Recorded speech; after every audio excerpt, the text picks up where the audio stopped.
Media network ಎಂದೆಂದಿಗೂ ನಿಮ್ಮೊಂದಿಗೆ. ಅಕ್ಷಯ ತೃತೀಯ ಭಾರತದ ಅತ್ಯಂತ ಶಕ್ತಿಶಾಲಿ ಹಬ್ಬದ ಹಿಂದೆ ಅಡಗಿದೆ 6 ಬ್ರಹ್ಮಾಂಡದ ಕುತೂಹಲಕಾರಿ ರಹಸ್ಯ. ಇದು ಕೇವಲ ಒಂದು ಹಬ್ಬ ಮಾತ್ರ ಅಲ್ಲ. ಈ ಅಕ್ಷಯ ತೃತೀಯ ಹಬ್ಬದ ದಿನ ಈ ಬ್ರಹ್ಮಾಂಡದಲ್ಲಿ ನಡೆದಿದೆ 6 ಚಮತ್ಕಾರಿ ಘಟನೆಗಳು. ಒಂದೊಂದು ಘಟನೆಗಳನ್ನ ಕೇಳಿದ್ರೆ ಮೈ ಜುಮ್ಮೆನ್ನುತ್ತೆ. ಇದೇ ಅಕ್ಷಯ ತೃತೀಯಾದ ದಿನ ಮಾತೆ ಮಹಾಲಕ್ಷ್ಮಿ ಒಂದು ವಿಶೇಷ ವರವನ್ನ ಕೊಟ್ಟಿರುವಂತಹದ್ದು. ಈ ಅಕ್ಷಯ ತೃತೀಯ ಹಬ್ಬದ ದಿನ ಈ ಒಂದು ವಸ್ತುವನ್ನ ದಾನ ಮಾಡಿ ನೋಡಿ. ವರ್ಷ ತುಂಬೋದ್ರೊಳಗಡೆ ನಿಮ್ಮ ಮನೆಯಲ್ಲಿ ಬಂಗಾರದ ಮಳೆ ಆಗಲಿಲ್ಲ ಅಂದ್ರೆ ಕೇಳಿ, ಆ ವಸ್ತುವಾದ್ರೂ ಯಾವುದು?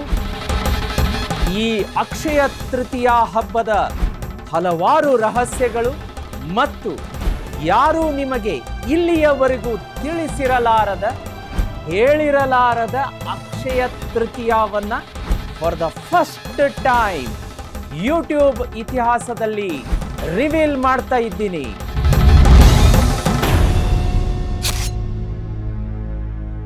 ಓಂ ನಮೋ ಭಗವತೆ ವಾಸುದೇವಾಯ. ಲಕ್ಷ್ಮೀ ಸಮೇತ ಶ್ರೀಮನ್ನಾರಾಯಣರ ದಿವ್ಯಪಾದ ಚರಣಕಮಲಗಳಿಗೆ ಅನಂತ ಕೋಟಿ ವಂದನೆಗಳು. ಈ ಸಂಚಿಕೆಯನ್ನ ವೀಕ್ಷಣೆ ಮಾಡುತ್ತಿರುವಂತಹ ನಿಮಗೂ ಮತ್ತು ನಿಮ್ಮ ಮನೆಯ ಸಮಸ್ತ ಕುಟುಂಬದ ಸದಸ್ಯರಿಗೂ ಕೂಡ ಅಕ್ಷಯ ತೃತೀಯ ಹಬ್ಬದ ಹಾರ್ದಿಕ ಶುಭಾಶಯಗಳು. ನೀವೇನಾದರೂ ಫಾರ್ ದ ಫಸ್ಟ್ ಟೈಮ್ ಈ ಚಾನಲನ್ನು ನೋಡ್ತಾ ಇದ್ದೀರಾ? ಹಾಗಾದರೆ ವಿಡಿಯೋ ಕೆಳಗಡೆ ಬೆಲ್ ಐಕಾನ್ ಇದೆ, ಅದನ್ನು ಪ್ರೆಸ್ ಮಾಡಿ ಅದರಲ್ಲಿ ಆಲ್ ನೋಟಿಫಿಕೇಶನ್ ಒತ್ತೋದಕ್ಕೆ ಮರಿಬೇಡಿ. ಹಾಗೆ ವೀಕ್ಷಕರೇ, ಈ ವಿಡಿಯೋ ಕೆಳಗಡೆ ಒಂದು ಕಮೆಂಟ್ ಬಾಕ್ಸ್ ಇರುತ್ತೆ, ಅದರಲ್ಲಿ ಅಮ್ಮ ಮಹಾಲಕ್ಷ್ಮಿ ಶ್ರೀಮನ್ನಾರಾಯಣರ ಸಮೇತ ಸ್ಥಿರವಾಗಿ ಬಂದು ಮನೆಯಲ್ಲಿ ನೆಲೆಸಮ್ಮ ಅಂತ ಕಮೆಂಟ್ ಮಾಡಿ. ಭಗವಂತನ ನಾಮಸ್ಮರಣೆಯೂ ಆಗುತ್ತೆ. ಅದರ ಜೊತೆಗೆ ಯಾವೆಲ್ಲ ವೀಕ್ಷಕರು ಹೆಚ್ಚು ಹೆಚ್ಚು ಕಮೆಂಟ್ ಮಾಡ್ತೀರಿ ಅಂಥ ವೀಕ್ಷಕರುಗಳನ್ನು ಗುರುತಿಸಿ ತಿಂಗಳ ಕೊನೆಗೆ ನಮ್ಮ ಸ್ಟುಡಿಯೋ ಕರೆಸಿ ಹೊಸ ಮೊಬೈಲ್ ಫೋನ್ ಕೊಡುವ ಕಾರ್ಯಕ್ರಮ ನಡೀತಾ ಇದೆ. ಹಾಗೆ ಈ ವಿಡಿಯೋ ಕೆಳಗಡೆ ವೀಕ್ಷಕರೇ ಒಂದು ಜಾಯಿನ್ ಎನ್ನುವ ಬಟನ್ ಇರುತ್ತೆ. ಆ ಜಾಯಿನ್ ಎನ್ನುವ ಬಟನ್ ಒತ್ತಿದರೆ ನೀವು ಚಾನಲ್ಗೆ ಇಮ್ಮಿಡಿಯೇಟ್ ಆಗಿ ಮೆಂಬರ್ ಆಗ್ತೀರಾ. ಮೆಂಬರ್ ಆದ ತಕ್ಷಣ ಮೆಂಬರ್ಗಳಿಗೆ ಇರುವಂಥ ವಿಶೇಷ ಆಧ್ಯಾತ್ಮ, ಜ್ಯೋತಿಷ್ಯ, ಸರಳ ವಿರಳ ಮಹಾವಾಸ್ತು, ವಾರ ಭವಿಷ್ಯ, ವರ್ಷ ಭವಿಷ್ಯ, ಹೀಗೆ ಡಿಫ್ರೆಂಟ್ ಕಂಟೆಂಟನ್ನು ಮೆಂಬರ್ಗಳು ಮಾತ್ರ ಎಂಜಾಯ್ ಮಾಡ್ಬೋದು. ಟ್ರೈ ಮಾಡಿ, ತುಂಬ ಇಂಟ್ರೆಸ್ಟಿಂಗ್ ಆಗಿದೆ. ಬನ್ನಿ ವೀಕ್ಷಕರೇ, ಈ ಸಂಚಿಕೆಯಲ್ಲಿ ಈ ಮೆಗಾ ಪಾಡ್ಕಾಸ್ಟ್ನಲ್ಲಿ ಅಕ್ಷಯ ತೃತೀಯ ಹಬ್ಬದ ಹಿಂದಿರುವಂತಹ ಕಥೆಯನ್ನು ಹೇಳ್ತೀನಿ. ಈ ಕಥೆಯನ್ನು ಕೇಳಿದ ಮಾತ್ರಕ್ಕೆ ನಿಮ್ಮ ಜನ್ಮಾಂತರದ ಪಾಪ ಕರ್ಮಗಳು ಸುಟ್ಟು ಭಸ್ಮ ಆಗತ್ತೆ. ಈ ಕಥೆಯನ್ನು ಕೇಳಿದ ಮಾತ್ರಕ್ಕೆ ವರ್ಷದೊಳಗಡೆ ಮಾತೆ ಮಹಾಲಕ್ಷ್ಮಿ ನಿಮ್ಮ ಮನೆಯಲ್ಲಿ ಧನ ಕನಕ ಸಂಪತ್ತು ಸಮೃದ್ಧಿಯನ್ನು ತುಂಬಿ ಆಶೀರ್ವಾದ ಮಾಡ್ತಾಳಂತೆ. ಯಾರೂ ನಿಮಗೆ ಹೇಳಿರಲಾರದ for the first time YouTube ಇತಿಹಾಸದಲ್ಲಿ ನಾನು ಅಕ್ಷಯ ತೃತೀಯ, ಎಲ್ಲರೂ ಕೂಡ ಅಕ್ಷಯ ತೃತೀಯ ಹಬ್ಬ ಆಚರಣೆ ಮಾಡ್ತಾರೆ, ಆದರೆ ಅದರ ಹಿಂದೆ ಕತೆ ಇದೆ. ಆ ಕತೆ ಯಾರಿಗೂ ಕೂಡ ಇನ್ನು 99% ಜನರಿಗೆ ಗೊತ್ತಿರೋದಿಲ್ಲ. ಆ ಕಥೆಯನ್ನು ಫಸ್ಟ್ ಟೈಮ್ ರಿವೀಲ್ ಮಾಡ್ತಾ ಇದ್ದೀನಿ. ಅಕ್ಷಯ ತೃತೀಯ ವೀಕ್ಷಕರೇ ನೋಡಿ, ಅಕ್ಷಯ ತೃತೀಯ ಹಬ್ಬದ ದಿನ ನೀವು 1 ರೂಪಾಯಿಯನ್ನು ಖರ್ಚು ಮಾಡಿದರೆ ಅದು ನಮ್ಮ ಜೀವನ ಪರ್ಯಂತ ನಮಗೆ 7 ತಲೆಮಾರು ಕೂಡ ಕೂತು ತಿಂದರೂ ಕೂಡ ಕರಗದಷ್ಟು ಸಂಪತ್ತನ್ನು ಕೊಡುತ್ತಂತೆ. ಆ 1 ರೂಪಾಯಿಯನ್ನು ಯಾವ ಕೆಲಸಕ್ಕೆ ಖರ್ಚು ಮಾಡಬೇಕು ಅನ್ನೋದರ ರಹಸ್ಯವನ್ನು ಹೇಳ್ತೀನಿ. ನನ್ನ ಜೊತೆ ಕನೆಕ್ಟ್ ಆಗಿ ಈ ವಿಡಿಯೋವನ್ನು ನೋಡೋದನ್ನು ಮುಂದುವರಿಸಿ ವೀಕ್ಷಕರೇ. ಇಲ್ಲಿ ಒಂದು ವಿಶೇಷವಾದ ರಹಸ್ಯ ಇದೆ ವೀಕ್ಷಕರೇ. ಅಕ್ಷಯ ತೃತೀಯ, ಅದರಲ್ಲಿ ಫಸ್ಟ್ ಅರ್ಥ ಮಾಡ್ಕೊಳ್ಳಿ, ಅಕ್ಷಯ ತೃತೀಯ ಅಂದರೆ ಏನು, ಆ ಪದದ ಅರ್ಥ ಏನು. ಅಕ್ಷಯ ಅಂದರೆ ಎಂದಿಗೂ ಕೂಡ ಕ್ಷಯವಾಗದ್ದು, ಎಂದಿಗೂ ಕೂಡ ನಾಶ ಆಗದ್ದು. ಅಂದರೆ ಅದು ಹಾಗೆ ಬೆಳೀತಾನೆ ಹೋಗುತ್ತೆ. ಆದ ಕಾರಣ ಅಕ್ಷಯ ಆ ಪದಕ್ಕೆ ಅಷ್ಟು ಪವರ್ ಇದೆ. ತೃತೀಯ ಅಂದರೆ ನೋಡಿ, ತೃತೀಯ ಎಂದರೆ 3ನೆಯ ತಿಥಿ, ವೈಶಾಖ ಮಾಸದ ಶುಕ್ಲ ಪಕ್ಷದ 3ನೆಯ ದಿನ ಅಕ್ಷಯ ತೃತೀಯ ಹಬ್ಬ ಬರುತ್ತೆ. ಈ ದಿನ ಒಂದೊಂದಾಗಿ ರಹಸ್ಯಗಳನ್ನು ಹೇಳ್ತಾ ಹೋಗ್ತೀನಿ ಮತ್ತು ಕಥೆಯನ್ನು ಕೂಡ ಹೇಳ್ತೀನಿ. ಈ ಕತೆ ಕೇಳಿದ ಮಾತ್ರಕ್ಕೆ ನಿಮ್ಮ ಕಷ್ಟಗಳು ಮಂಜಿನಂತೆ ಕರಗುತ್ತೆ ಅಂತ ಪವರ್ಫುಲ್ ಕತೆ ಇದೆ. ಸ್ಟೇ ಕನೆಕ್ಟೆಡ್ ವೀಕ್ಷಕರೇ. ಈ ಅಕ್ಷಯ ತೃತೀಯ ಹಬ್ಬಕ್ಕೆ ಯಾಕೆ ಅಷ್ಟು ಮಹತ್ವ ಬಂದಿದೆ ಅಂದರೆ, ಅಕ್ಷಯ ತೃತೀಯ ಹಬ್ಬದ ದಿನ ಸೂರ್ಯ ಮತ್ತು ಚಂದ್ರ ತಮ್ಮ ಉನ್ನತ ಉಚ್ಚ ಕ್ಷೇತ್ರದಲ್ಲಿ ಉನ್ನತ ಮಟ್ಟದ ಒಂದು ಶಕ್ತಿಯನ್ನು ನೀಡುವಂತಹ ಸ್ಥಾನದಲ್ಲಿರ್ತಾರೆ. ಹಾಗಾಗಿ ಅವರು ಉಚ್ಚ ಸ್ಥಾನದಲ್ಲಿರುವಂತಹ ದಿನ, ಏಕೈಕ ದಿನ ಅಂದರೆ ಅದು ಅಕ್ಷಯ ತೃತೀಯ. ಆ ದಿನ ಮಾಡಿದಂತಹ ಕೆಲಸಗಳು ನಮಗೆ ಸಾವಿರಾರಲ್ಲ, ಕೋಟ್ಯಾಂತರ ಪ್ರಮಾಣದಲ್ಲಿ ನಮಗೆ ಬಲ ತುಂಬುತ್ತೆ. ಯಾವ ಕೆಲಸ ಮಾಡಬೇಕು, ಯಾವ ಕೆಲಸ ಮಾಡಬಾರ್ದು, ಒಂದೊಂದೇ ಇನ್ಫಾರ್ಮೇಷನ್ ಕೊಡ್ತಾ ಹೋಗ್ತೀನಿ ನಿಮಗೆ. ಈ ಅಕ್ಷಯ ತೃತೀಯ ದಿನ ವೀಕ್ಷಕರೇ 3:30 ಮುಹೂರ್ತ ಇರುತ್ತೆ. ಆ 3:30 ಮುಹೂರ್ತ ವಿಶೇಷವಾಗಿ ಆ ದಿನ ಪೂರ್ತಿ ನಿಮಗೆ ಅಭಿಜಿತ್ ಮುಹೂರ್ತನೇ. ಅವತ್ತು ನೀವು ಏನು ನೋಡಂಗಿಲ್ಲ, ಯಾವ ಗಳಿಗೆ, ತಿಥಿ, ನಕ್ಷತ್ರ, ಕರಣ, ಯೋಗ ಏನು ನೋಡೋ ಹಾಗಿಲ್ಲ. ಎಂತಹ ಪವರ್ಫುಲ್ ದಿನ ಅಂತಂದರೆ ಅಕ್ಷಯ ತೃತೀಯ. ನೀವು ಮಣ್ಣು ಮುಟ್ಟಿದ್ರೂ ಚಿನ್ನ ಆಗುತ್ತೆ ಅಂತ ಹೇಳ್ತಾರಲ್ಲ, ಅಂತಹ ಸುವರ್ಣವಾದಂತಹ ದಿನ ಅಕ್ಷಯ ತೃತೀಯ. ನೋಡಿ, ಈ ಅಕ್ಷಯ ತೃತೀಯ ಈ ಬ್ರಹ್ಮಾಂಡದಲ್ಲಿ, ಭೂಲೋಕದಲ್ಲಿ ಯಾವೆಲ್ಲ ಘಟನಾವಳಿಗಳು ನಡೆದಿತ್ತು ಅನ್ನೋದರ ರಹಸ್ಯ ಹೇಳ್ತೀನಿ. ಮತ್ತೆ ಅದರ ಒಳಗಡೆ ಒಂದು ಕತೆ ಅಡಗಿದೆ, ಅದನ್ನು ಹೇಳ್ತೀನಿ. ಅದನ್ನು ಮಿಸ್ ಮಾಡದೆ ಕೇಳಿ. ಯಾಕೆಂದರೆ ಆ ಕತೆ ಕೇಳಿ ನಿಮಗೆ ಇನ್ಸ್ಟಂಟ್ ಒಂದು ವಾರಕ್ಕೇನೆ ಗುಡ್ ನ್ಯೂಸ್ ಬರಲಿಲ್ಲ ಅಂದರೆ ಹೇಳಿ, ಅಂತಹ ಶಕ್ತಿ ಇದೆ ಆ ಕಥೆಯಲ್ಲಿ. ಈ ಅಕ್ಷಯ ತೃತೀಯ ದಿನ ತ್ರೇತಾಯುಗ ಆರಂಭ ಆದಂತಹ ದಿನ. ನೋಡಿ, ಪುರಾಣಗಳು ಹೇಳುತ್ತೆ, ಯುಗಗಳ ಮೊದಲ ದಿನ, ಯುಗ ಆರಂಭ ಆಗುವ ಮೊದಲ ದಿನಕ್ಕಿಂತ ದೊಡ್ಡ ಮುಹೂರ್ತ ಬೇರೆ ಇಲ್ಲ ಅಂತ ಹೇಳ್ತಾರೆ ಶಾಸ್ತ್ರ ಪುರಾಣಗಳಲ್ಲಿ. ಹಾಗಾಗಿ ತ್ರೇತಾಯುಗ ಆರಂಭ ಆದ ದಿನ ಅಕ್ಷಯ ತೃತೀಯ. ಅಕ್ಷಯ ತೃತೀಯಗಿಂತ ದೊಡ್ಡ ಮುಹೂರ್ತ ಇಲ್ಲ. ಮದುವೆ, ಮುಂಜಿವೆ, ಗೃಹ ಪ್ರವೇಶ, ವಾಹನ ಕೊಳ್ಳೋದಕ್ಕೆ, ಬುಕ್ ಮಾಡೋದಕ್ಕೆ, ವಿದ್ಯಾಭ್ಯಾಸ ಆರಂಭ ಮಾಡೋದಕ್ಕೆ, ಹೊಸ ಆರಂಭಕ್ಕೆ ಏನು ಮುಹೂರ್ತ ನೋಡಬೇಕಿಲ್ಲ. ಅಕ್ಷಯ ತೃತೀಯ ದಿನ ಭೂಮಿ ಪೂಜೆ, ಮನೆ ಕಟ್ಟೋದು, ಗೃಹ ಪ್ರವೇಶ, ಮತ್ತೊಂದು ಕಲ್ಯಾಣ ಕಾರ್ಯ ಎಲ್ಲವನ್ನ ಮಾಡುವಂಥದ್ದು ಅದ್ಭುತ ದಿನ ಅದು. ಆಮೇಲೆ ಈ ಅಕ್ಷಯ ತೃತೀಯ ದಿವಸ ಭಗವಂತ ಶ್ರೀಮನ್ನಾರಾಯಣನ 6ನೆಯ ಅವತಾರವಾದಂತಹ ಪರಶುರಾಮನ ಜನ್ಮದಿನ. ಅಂದರೆ ಅವತ್ತೇನೆ ಶ್ರೀಮನ್ನಾರಾಯಣ ಪರಶುರಾಮನಾಗಿ ಜನ್ಮ ತಾಳಿದ್ದು. ಯಾವತ್ತೂ ಅಕ್ಷಯ ತೃತೀಯ ದಿನ. ನೋಡಿ, ಎಂತಹ ಸಾಕ್ಷಾತ್ ಶ್ರೀಮನ್ನಾರಾಯಣ ಆ ದಿನವನ್ನೇ ಗುರುತುಪಡಿಸಿ ಅವತಾರ ಪ್ರಕಟ ಮಾಡಬೇಕು ಅಂತಂದರೆ ಅಕ್ಷಯ ತೃತೀಯಗೆ ಎಷ್ಟು ಪವರ್ ಇದೆ ಲೆಕ್ಕ ಹಾಕಿ. ಆ ದಿವಸಕ್ಕೆ ಎಂಥ ಪುಣ್ಯವಾದಂತಹ ದಿನ. ಇನ್ನು ಇದರಲ್ಲಿ ಒಂದು ಕತೆ ಬರುತ್ತೆ, ಈಗ ಹೇಳ್ತೀನಿ ನೋಡಿ. ಈ ಕತೆ ಯಾರು ಮಿಸ್ ಮಾಡ್ಕೋಬೇಡಿ. ಈ ಕತೆ ಕೇಳಿದ ಮಾತ್ರಕ್ಕೆ ನಿಮ್ಮ ಜೀವನದಲ್ಲಿ ಸಾಕಷ್ಟು ಹಣ ಹರಿದು ಬರಕ್ಕೆ ಶುರು ಮಾಡುತ್ತೆ. ಯಾಕೆ ಅಂದರೆ ಅದರ ಹಿಂದೆ ಲಕ್ಷ್ಮೀ ಕಟಾಕ್ಷ, ಲಕ್ಷ್ಮೀ ಕೃಪೆ ಅಡಗಿದೆ.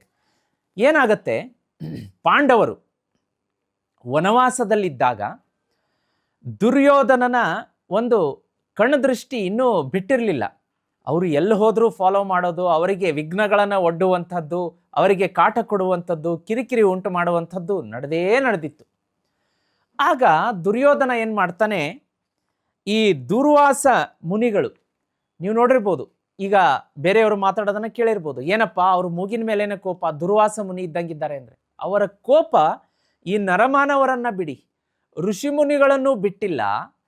ದೇವರು ಕೂಡ ಆ ಒಂದು ದುರ್ವಾಸ ಮುನಿಗಳ ಕೋಪ ಅಂದರೆ, ಅಯ್ಯೋ ಬೇಡಪ್ಪ ಅವರು ಸವಾಸಕ್ಕೆ ಹೋಗಬೇಡಿ ದುರ್ವಾಸ ಮುನಿಗಳು, ಆ ಕೋಪದಿಂದ ಶಾಪ ಕೊಟ್ಬಿಟ್ರೆ ಏನೇನಾಗುತ್ತೋ ಆಚೆ ಈಚೆ ಅಲ್ಲೋಲ ಕಲ್ಲೋಲ ಆಗುತ್ತೆ ಅಂತ ದೇವತೆಗಳು ಕೂಡ ಋಷಿಗಳಿಗೆ ಮತ್ತು ಒಂದು ಮನುಷ್ಯರಿಗೆ ಬುದ್ಧಿವಾದವನ್ನು ಹೇಳುವಂಥದ್ದು ಹೇಳ್ತಿದ್ರಂತೆ. ಅಷ್ಟು ಬೆಂಕಿ ಅಂತ ಸುಡು ಕೆಂಡಂಥ ಕೋಪ ದುರ್ವಾಸ ಮುನಿಗಳಿಗೆ. ಅವರನ್ನು ಕಾಂಟ್ಯಾಕ್ಟ್ ಮಾಡ್ತಾನಂತೆ ದುರ್ಯೋಧನ. ಮಾಡಿಬಿಟ್ಟು, ನನಗೆ ಒಂದು ಸಹಾಯ ಮಾಡಿ, ನೀವು ಒಂದು ದಿನ ನೀವು ಆ ಪಾಂಡವರ ವನವಾಸದಲ್ಲಿದ್ದಾಗ ಅವ್ರ ಮನೆಗೆ ಮಧ್ಯಾಹ್ನದೊತ್ತು ಭೋಜನ ಮಾಡೋದಕ್ಕೆ, ಊಟ ಮಾಡೋದಕ್ಕೆ ಹೋಗೋಣ ಅಂಥೇಳಿ ಅವರನ್ನು ಆ ಒಂದು ದಾರಿ ತಪ್ಪಿಸುವಂಥ ಕೆಲಸ ಮಾಡ್ತಾನಂತೆ. ಪಾಪ ಅವ್ರಿಗೆ ಗೊತ್ತಿರೋದಿಲ್ಲ ದುರ್ವಾಸ ಮುನಿಗಳಿಗೆ ದುರ್ಯೋಧನನ ಆ ಸಂಚಿನ ಹಿಂದೆ ಏನು ಅಡಗಿದೆ ಅನ್ನೋದು ಗೊತ್ತಿಲ್ಲ. ಆಯ್ತಪ್ಪ, ನೀನು ಕರಿತಾ ಇದೆಯಲ್ಲ, ನಾವು ಹೋಗೋಣ ಅಂತ ಒಪ್ಕೊಂಡ್ಬಿಡ್ತಾರಂತೆ. ಅಲ್ಲಿ ಒಂದು ರಹಸ್ಯ ಇರುತ್ತೆ. ಪಾಂಡವರ ಒಂದು ವನವಾಸದ ಸಂದರ್ಭದಲ್ಲಿ ಏನಾಗುತ್ತೆ ಅಂತಂದರೆ, ಅವರಿಗೆ ಅವರ ಆಶ್ರಮಕ್ಕೆ ಎಲ್ಲರೂ ದೈವಾಂಶ ಸಂಭೂತರೇ ಅಲ್ವೇ, ದೇವರ ಅವತಾರಗಳೇ ಅವರು ಪಾಂಡವರು.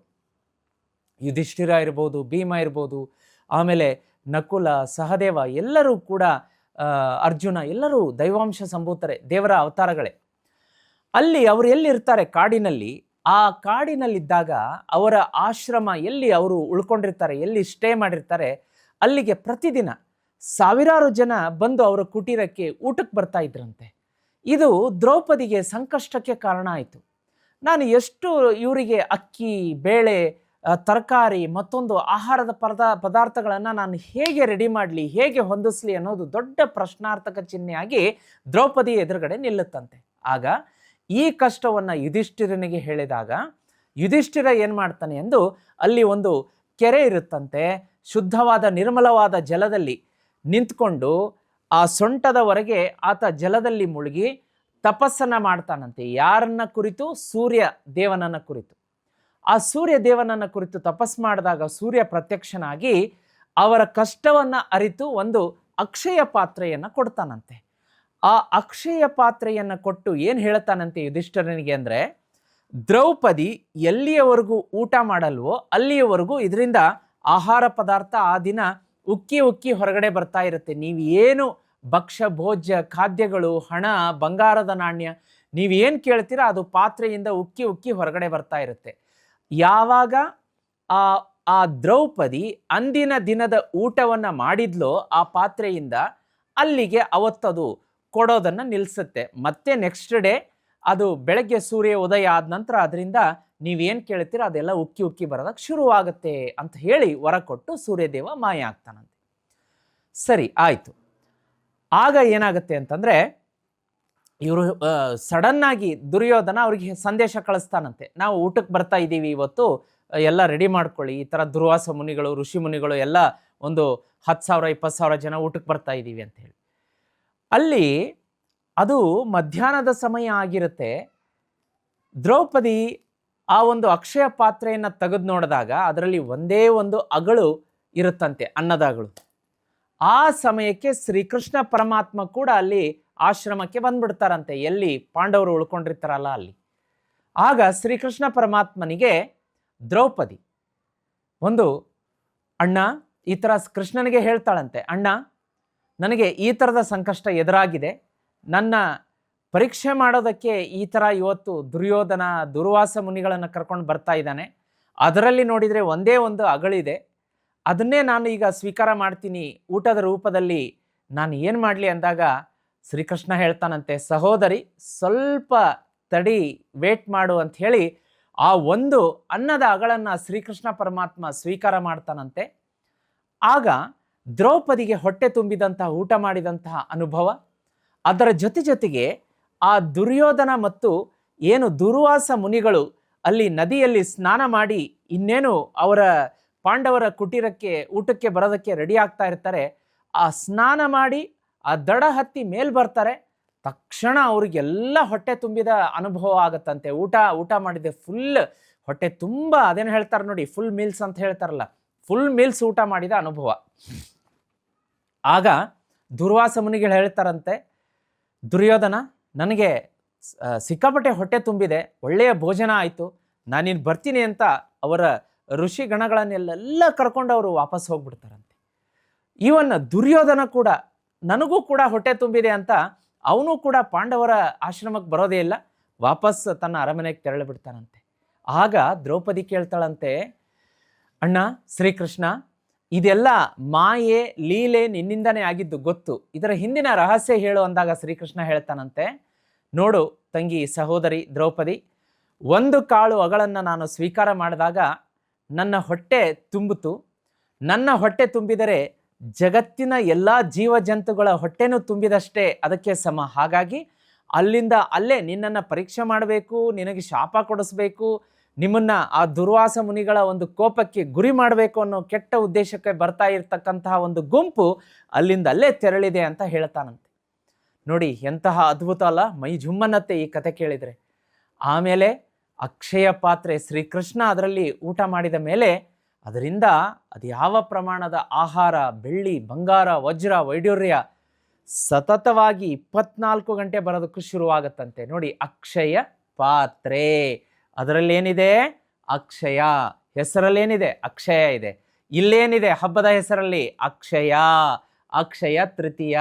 ಹಾಗಾಗಿ ಈ ದಿನ ಮಾಡಿದಂತಹ ದಾನ ಪುಣ್ಯ ಕರ್ಮ ಕಾರ್ಯಗಳು ವರ್ಷ ಪೂರ್ತಿ ನಿಮ್ಮ ಮನೆಗೆ ಹಣ, ಆಸ್ತಿ, ಬೆಳ್ಳಿ, ಬಂಗಾರ, ವಜ್ರ, ವೈಡೂರ್ಯ ನೀವು ಕೇಳಿದ್ದನ್ನು ತಂದು ಕೊಡುತ್ತೆ.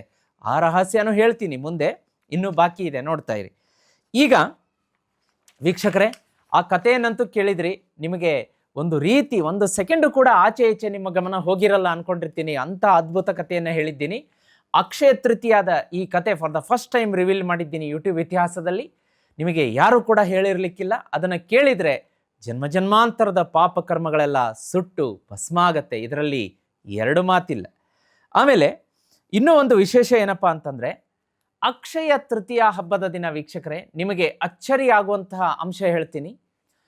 ಕೇವಲ ಜಗತ್ತಿನಲ್ಲಿ ಯಾವ ದೇಶದಲ್ಲಿಯೂ ಕೂಡ, ಯಾವ ರಾಷ್ಟ್ರದಲ್ಲಿಯೂ ಕೂಡ ಈ ಒಂದು ಘಟನೆ ನಡಿಲಿಕ್ಕಿಲ್ಲ. ಅಕ್ಷಯ ತೃತೀಯ ದಿನ ಭಾರತದಲ್ಲಿ ಆ ಘಟನೆ ಘಟಿಸುತ್ತೆ. ಅದೇನಪ್ಪ ಅಂದರೆ, 15ರಿಂದ 20 ಸಾವಿರ ಕೋಟಿ ರೂಪಾಯಿಯ ಬಂಗಾರವನ್ನು ಭಾರತದಲ್ಲಿ ಮಾತ್ರ ಒಂದೇ ದಿನದಲ್ಲಿ ಖರೀದಿ ಮಾಡಲಾಗುತ್ತೆ.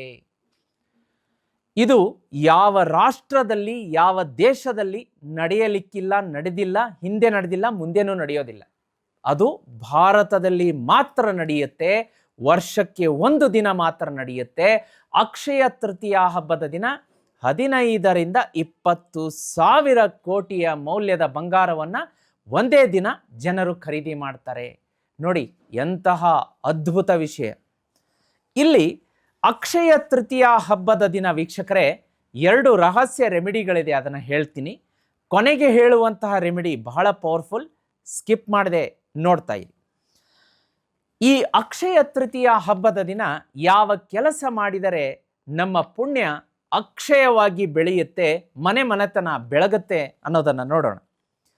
ಹೊಸ ವ್ಯಾಪಾರ ಆರಂಭ ಮಾಡಬಹುದು, ಮನೆ ಖರೀದಿ ಮಾಡಬಹುದು, ಸೈಟ್ ಕೊಳ್ಳಬಹುದು, ಗೃಹ ಪ್ರವೇಶ ಮಾಡಬಹುದು, ವಿವಾಹ ನಿಶ್ಚಿತಾರ್ಥ ಮಾಡಿಕೊಳ್ಳಬಹುದು, ವಿವಾಹ ಕಾರ್ಯ ಮಾಡಬಹುದು, ದಾನ ಧರ್ಮ ಕಾರ್ಯ, ಲಕ್ಷ್ಮೀ ವಿಷ್ಣು ಪೂಜೆ, ತುಳಸಿಯ ಸೇವೆ, ತುಳಸಿ ಪೂಜೆ ಮಾಡಬಹುದು.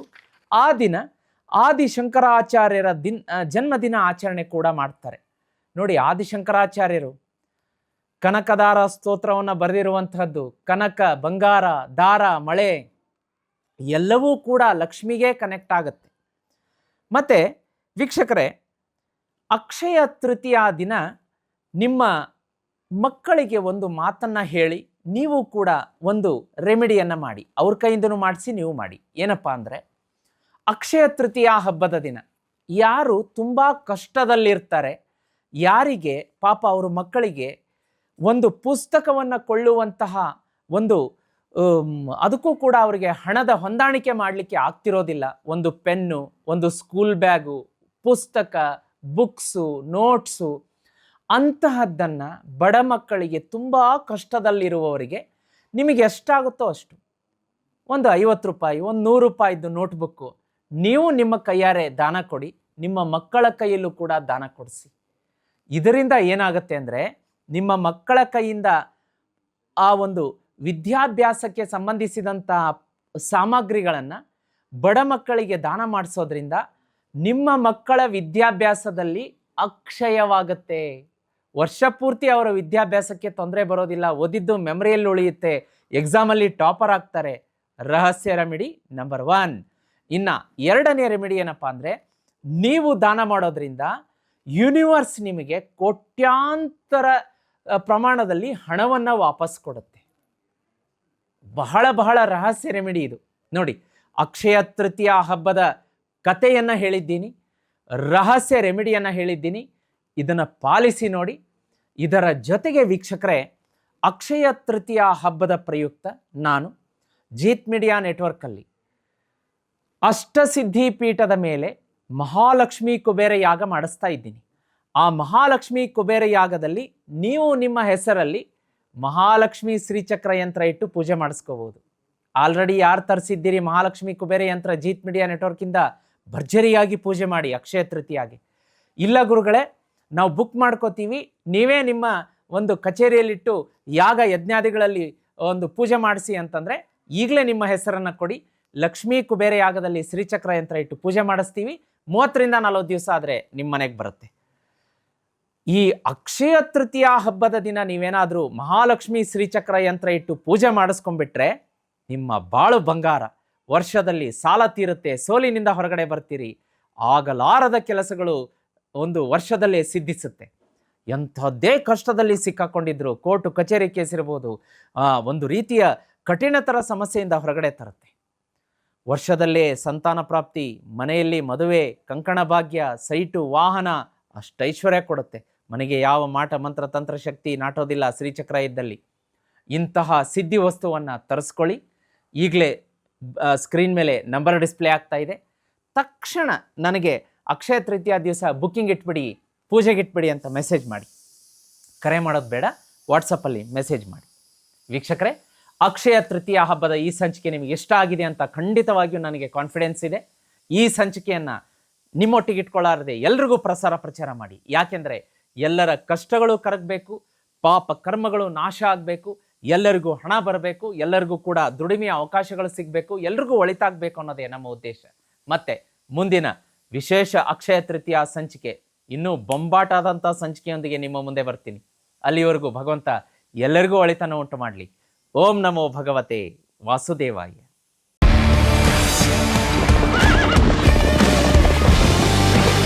ಜೀತ್ ಮೀಡಿಯಾ ನೆಟ್ವರ್ಕ್ ಎಂದೆಂದಿಗೂ ನಿಮ್ಮೊಂದಿಗೆ.